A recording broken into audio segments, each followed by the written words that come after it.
Student তো আর সবাই ছিল না, একটার মধ্যে তো চলে গেছে। ঘটনা ঘটতেছে একটা 10-12-তে, তখন স্টুডেন্ট তো আর ওরা নাই, ওরা সব চলে গেছে। এখানে স্টুডেন্ট পাচ্ছে না বলতে আমাদের কাছে তো হিসাব আছে।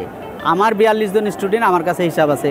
আমার প্রত্যেকটা মিসের কাছে আমাদের একটা লিস্ট আছে, নমিনাল আছে আমাদের। হ্যাঁ, আমাদের কাছে প্রত্যেকের কাছে আমাদের এরকম নমিনাল আছে ভাই। হ্যাঁ, দেখছেন, এই যে দেখছেন, আপনাদের দেখায়, এই যে আমাদের প্রত্যেকটা স্টুডেন্টের কাছে এরকম একটা নমিনাল আছে। আমরা এই যে দেখেন, এই যে দেখেন, ওকে ওকে করে দেখছেন প্রত্যেকটা স্টুডেন্ট আমরা এইভাবে, হ্যাঁ, যে আমাদের স্টুডেন্টগুলোকে আমরা এইভাবে আমরা ঠিক করেছি। ঠিক আছে, আমরা এইভাবে প্রত্যেকটা স্টুডেন্টকে এই ইয়ের ঘটনার পরে আমরা কল দিয়ে নিশ্চিত হয়েছি। কথা বলছেন? এখানে তো লুকোচুনের কিচ্ছু নাই। কথা বুঝতে পারছেন? 80% স্টুডেন্ট তো আমার চলেই গেছে, কিন্তু তারপরে আমরা প্রত্যেকের কাছে কল দিয়ে আমরা নির্দিষ্ট শিওর হয়েছি যে তার বাচ্চাটা সেফে পৌঁছাইছে কিনা।